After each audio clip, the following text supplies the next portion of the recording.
korda proovida. Kui keegi soovib juba tunneb, et täna tahaks ka juba proovida, täna ei ole võimalus kahjuks. Aga saate panna ennast kirja Facebookis, kirjutate Comedy Estoniale või info@comedyestonia.ee ja .com, vabandust, sest meil on välismaalasest boss. Ehk siis see järgmine koomik, mis ma tahtsin jõuda, teeb seda esimest korda siin laval, nii et võtke väga soojalt vastu, teie ette tuleb Ljoša Rašin.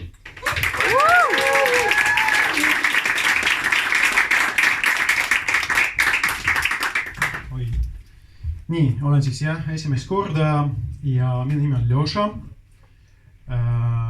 Ja tegelikult see on üks nimiversioon nimest Aleksei. Ja kui te küsite, kuidas nagu see sai niimoodi, et Aleksei sai Ljoša, seda keegi ei tea.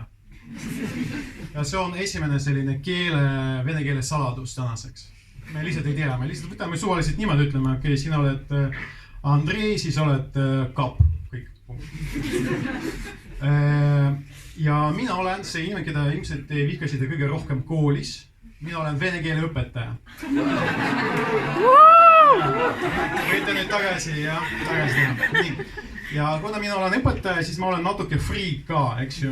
Ja ma tahaks, et minu tänane esinemine oleks siis mitte niivõrd naljakas, vaid õpetlik. Õpetlik, jah.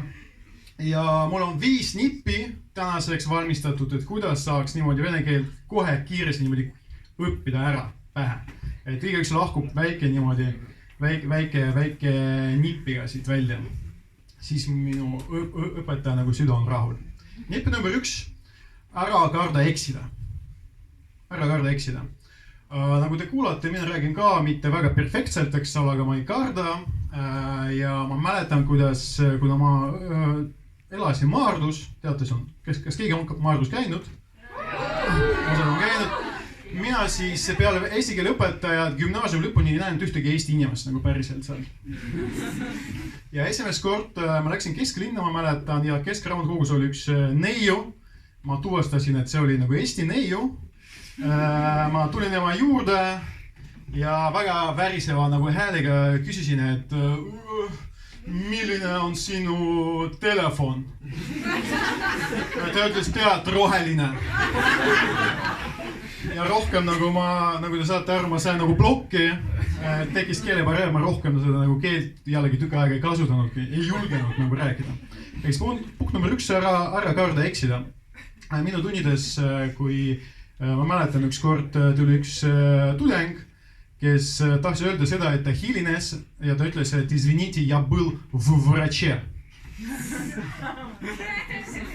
Mis tähendab seda, et ma käisin arsti seis. Siis ma ütlesin, et Kaspar, kas sa nagu seda tahaksid öelda? Äkki sa tahaksid öelda, et ei, ma tahan öelda seda, et ma käisin arsti juures. Aga arst käis minu seis. See oli selline, ma mõtlesin, et kuule, ma ei taha nagu teada, eks ole, kus kohas sa nagu käid niimoodi tunnide väljaspoolt. Nii, siis nipp number 2. Nipp number 2, ära kunagi võrdle nagu emakeelt selle keelega, mida sa õpid, eks ole, sest oma keel tundub alati nagu loogiline, eks ole. Et Eesti inimesed on meres, ujuvad, eks ole, on rannas. Nad ei ole rannal, nad on ranna sees. Eks ju. Ja tegelikult tihti lugu, minu näiteks alati nagu ka mul tekib küsimus, et miks on vaja täpsustada, kui me ütleme, kui sa tahad nagu riituda, eks ole, sa pead nagu täpsustama, et pane müts pähe, pane jope selga, pane seelik ka selga. Jube loogiline, eks ole, et oma keelt tundub jumala nagu loogiline olevat, eks ju. Ja minu alati on olnud küsimus, et miks on vaja nagu täpsustada, kas lapsepõlvest kohe nagu ei mäleta, kuhu mida panna. Mis peaks nagu kogu aeg nagu täpsustama iga kord. Vene keeles on lihtsalt selline tegu, see on nagu nadjuvaja. Ja ükskord ma üritasin ka seda kuidagi üle kanda, kus lihtsustatud nagu kujul seda väljendada ennast, eks ole, mu helis üks sõber ütles, mida sa teed.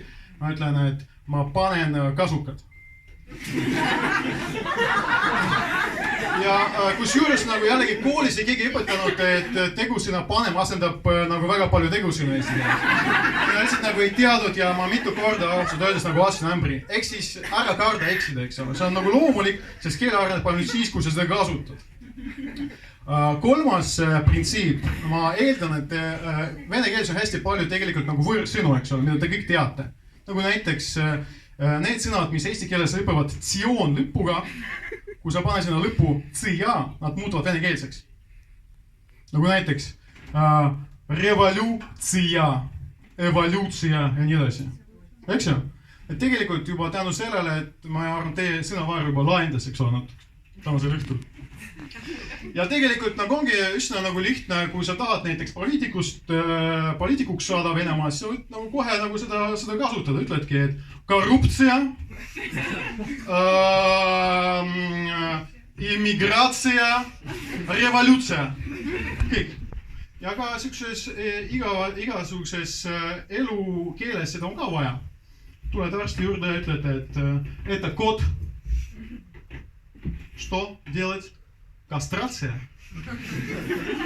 Nagu lihtne, saad Lasnamäel nagu juba loomaklingus käia. Ja kui arst küsib, et почему, sa võid vastata, divan не kanalisatsia. Nagu lihtne viis. Nüüd siis tuleb 4. nipp, kuidas saab seda vene keelt siis õppida. Kasuta seda piiratud sõnavarra, mis sul on nagu olemas juba. Ära kunagi nagu oota, et kui sul tekib mingisugune paus, et ära oota, et sul nagu pähe tuleb see õige sõna, ürita ennast kuidagi loovalt nagu väljendada. Nagu näiteks, kui ma tegin ühe tundi, siis ühel poisil ta unustas ära sõna riietuskabiin. Riietuskabiin, kas keegi teist teab, kuidas on vene keeles riietuskabiin? Ma ütlesin, et kuule, sa pead kuidagi ennast nagu loovalt väljendada, et kõik saaksid aru, et siis okei, komnata для striptiisa. See on väga äge, eks ole, jälle oled Koplis rannas, saad nagu öelda, где komnata для striptiisa, kõik saavad sinust aru. See on põhiline, eks ole, kui sa seda keelt arened, see on põhiline. Ja 5. nipp, õppi ainult seda, mis on vaja. Õppis seda, mis on vaja. Mul üks tore õpilane, ta oli meistrahvas selline suur ehitusmees. Ja tema siis tegi koostööd vene keelt kõnelevate ehitajatega, eks ole. Ja ta oli väga konkreetne. Et esimene tund ta oli nagu vait, lihtsalt vaatas mind niimoodi. Teine tund oli vait. 3. ütles, et Ljoša, kuidas vene keeles on, kõik on pekkis. Ja siis ma kuidagi nagu üritasin niimoodi diplomaatiliselt seda kirjeldada teie rahule. Siis tuli järgmisel tunnil küsime käes, Ljoša, kuidas on vene keeles ahvid? Ja rohkem ma teda pole näinud. Ehk siis tagasiside nagu saab vabalt juba esitada, eks ole, et inimesed sai seda, mida ta tahtis. Ja ongi kõik. Nii, minu nimi on siis Ljoša, minu on vene keele õpetaja, minu meelest vene keel on äge, seda on tore õppida ja aitäh tähelepanu eest. Kõik veel suur aplaus Ljošale.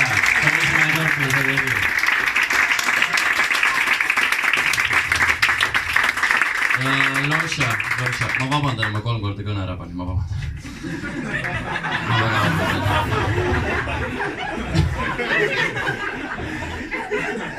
Aga meil on üks koomik veel jäänud, see on see poiss, kes kutsus